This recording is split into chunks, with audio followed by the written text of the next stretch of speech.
ఇదెక్కడ న్యాయం అమ్మా? ఆ గోవింద్ గారిని నరికి పారేయద్దు. ఇటుగా పెంచుకుని ఇన్నాళ్లుగా కష్టపడి రక్తం ధారపోసి సంపాదించుకున్న షాపులన్నీ వాడి బాబుగాడు సొమ్మైనట్టు ఆ గోవింద్ గారు తన పేరు రాయించుకుంటాడా? నీ మొగుడు సరే తొందరపడ్డాడు, రాసిచ్చాడు. నువ్వెందుకమ్మా ఈ అన్యానికి సంతకం చేశావు? పెట్టకి ఏం చేస్తావు నాన్న? మనం బిడ్డ కావాలనుకున్నాం, వాడి క్షేమం కోరుకున్నాం. ఆ గోవిందగాడు ఆస్తి కావాలనుకున్నాడు, ఇంతవరకు తెగించాడు. కోరింది ఇవ్వకపోతే కొడుకని కూడా చూడకుండా చిన్నాన్ని ఏవైనా చేయగలడు. ఆస్తి పోయినా బిడ్డ దక్కితే అదే 10,000. చిన్న మమ్మీ బాబు దా బాబు, బాగున్నావా? ఏనన్నా ఇలా చిక్కిపోయావి? అల్లుడు అల్లుడు, జరిగిన ఘోరంలో నాకు కొంచెం భాగం ఉందయ్యా. ఆ గోవిందగాడు చిన్నాగాడిని ప్రేమగా చూస్తుంటే మారాడు అనుకుని వాళ్ళిద్దరిని దగ్గర చేశాను. నాకు మందు పోసి చిన్నాగాడిని వాడి వైపు తిప్పుకుంటున్నాడు అని అనుకోలేదు. నేను చేసిన పాపానికి ప్రాయశ్చిత్తం ఒక్కటేనయ్యా, ఆ గోవిందగాడిని నరికి పారేసి నేను జైలుకు వెళ్ళటమే. మామగారు, నేను ఆ గోవిందగాడిని చంపలేక చేతకాక వదిలేయటం లేదు. ఇంతకాలం నేనేం చేసినా చిన్న మంచి కోరే చేస్తున్నాను. అది ఆ పసి మనసు అర్థం చేసుకోలేకపోతుంది. మా మధ్య దూరం పెరిగిపోతుంది. ఇప్పుడు నేను ఆ గోవిందని ఏం చేసినా చిన్న దృష్టిలో శాశ్వతంగా ఒక హంతకుడుగా మిగిలిపోతాను. అది నేను భరించలేను. ఆ ఆలోచన ఒక్కటే గోవిందుడు కాపాడుతుంది. చిన్న, మీ నాన్నగారికి నీ మీదేమైనా కోపమా? ఆయన ఏం చేసినా నీ మంచి కోరేగా చేస్తారు. అలాంటిది ఆనాడు కోర్టులో అందరెదుట ఆయన్ని కాదన్నావే. ఆయన మనసు ఎంత బాధపడిందో తెలుసా? నాన్న, వెళ్ళు, వెళ్ళి చాలా సారీ అండి అని చెప్పు. వెళ్ళు, లే.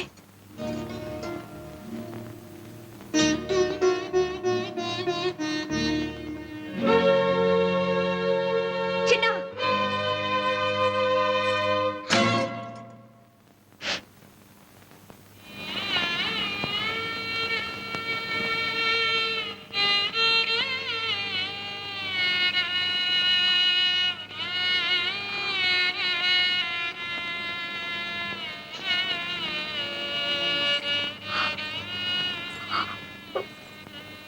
నన్ను క్షమించండి. ఇప్పుడు నువ్వేం చేసావని?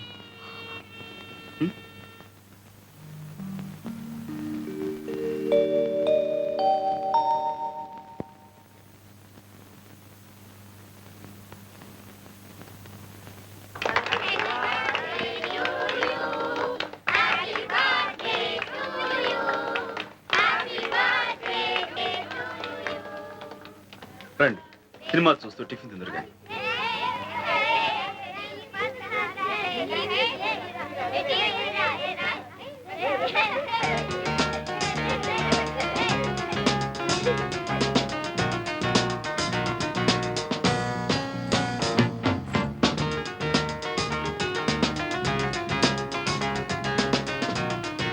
అమ్మో, ఎట్లా బాగా ఆడుతున్నావు? నిజమా నాటకమా? నిజం. నాటకాలకి తెలుసా? అమ్మో, మీ నాన్నగారికి తెలుస్తాను. చిన్న, అది నిజం సిగరెట్టా పెప్పర్మెంటా? నిజం సిగరెట్. సిగరెట్టే. ఇక వీటితో సావాసం చేయకూడదు, మనం చెడిపోతాం. రండి. అవునరా, పదండి పదండి. నువ్వు తాగుడు కూడా నేర్చుకున్నావా? చిచి, రారా. పదండి వెళ్దాం. పదండి. ఇంకా ఏం ఘోరాలు చూడాలో ఏమో. మా నాన్నగారు నన్ను చంపేస్తారు.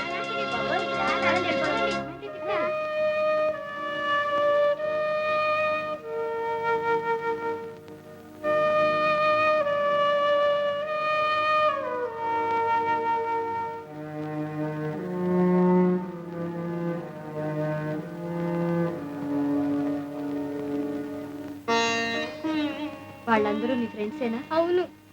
మరెందుకు అలా వెళ్ళిపోయారు? వాళ్ళందరూ నిన్ను చేదరించుకుని వెళ్ళిపోయారంటే ఆ గోవిందు నీ చేత చెడ్డ పనులు చేస్తున్నాడన్న మాటేగా. ఇప్పటికైనా అర్థమైందా?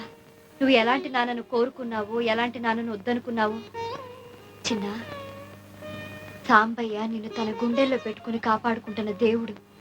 ఆ గోవిందు ఆస్తి తన చేతికి రాగానే నిన్ను బయటికి నెట్టేసిన దౌర్భాగ్యుడు. మనం చెడ్డ పనులు చేసినప్పుడు దండించి సరైన దారిలో పెట్టిన వాళ్లే మనకైన వాళ్ళు ఆత్మీయులు.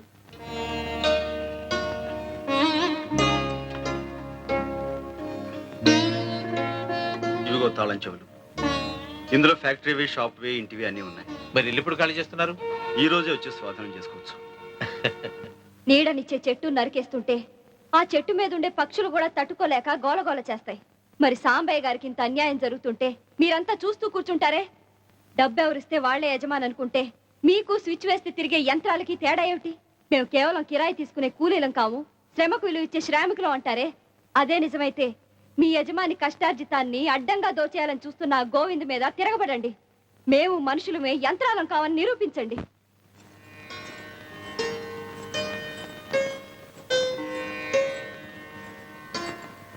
అయ్యగారు అయ్యగారు, చిన్నబాబు గారు వంట రూమ్కి తలుపేసుకున్నారు. ఎంత పిలిచినా తెరవని అంటున్నారు. లోపల నుంచి పొగ్గోడు వస్తుంది. చిన్నా చిన్నా చిన్నా చిన్నా చిన్నా చిన్నా చిన్నా చిన్నా చిన్నా చిన్నా అలిసిరా చిన్నా చిన్నా అరే చిన్నా అలిసి బాబు చిన్నా చిన్నా చిన్నా చిన్నా చిన్నా చిన్నా చిన్నా చిన్నా ఏమండి? నువ్వు పక్కన ఉండు.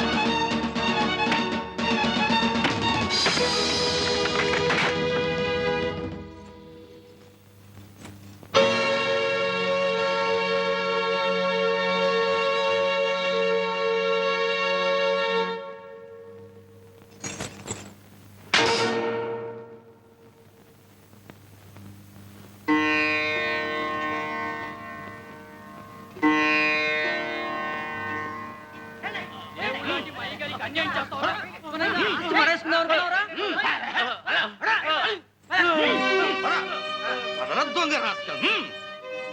సాంబయ్య, నువ్వు ఇంటి నుంచి వెళ్ళక్కర్లేదు. షాపులు, ఫ్యాక్టరీలు అన్నీ నీవి.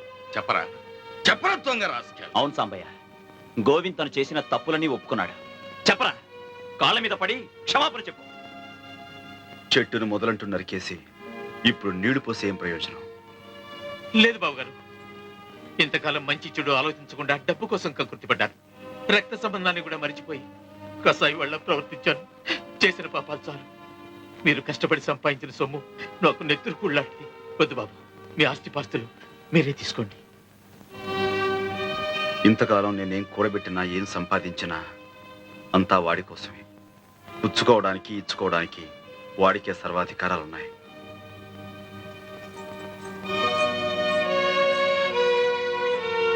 సాంబయ్య, ఇంకా ఎందుకు ఈ పట్టుదలలు? ఎంతైనా చిన్నాకి మీ అండ కావాలి. వాడి బాగోగులు చూడటానికైనా మీరిక్కడే ఉండాలి. ఏ తండ్రి కావాలో అంత తేలిగ్గా తేల్చోగలిగిన వాడు వాడి మంచి చెడ్డలు, బాగోగులు వాడే చూసుకోగలడు. వాడికి ఆ శక్తి ఉంది. చిన్నా చిన్నా, వాళ్ళని వెళ్ళొద్దని చెప్పు. ఇక్కడే ఉండమని చెప్పు. వెళ్ళు బాబు, వెళ్ళు. ఇంతకాలం సాంబయ్య పాలు పోసి ఓ పావును పెంచాడ్రా. నీలో మార్పు వస్తుందనుకోవటం మాది బుద్ధి తక్కువ. ఇప్పుడు చెప్పు, ఆస్తంతా వీళ్ళని చూసి భయపడిస్తున్నావా, నిజంగా ఇస్తున్నావా? నిజంగా బాబు, ఈ ఆస్తి మీద నాకు ఏ ఆశ లేదు. తీసుకో బాబు.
ఉనికికి వృద్ధికి కారణమైన వేర్లు భూమిలో ఉన్నంత కాలం ఏ చెట్టు అయినా పచ్చగా ఉంటుంది, ఫలాలను ఇస్తుంది.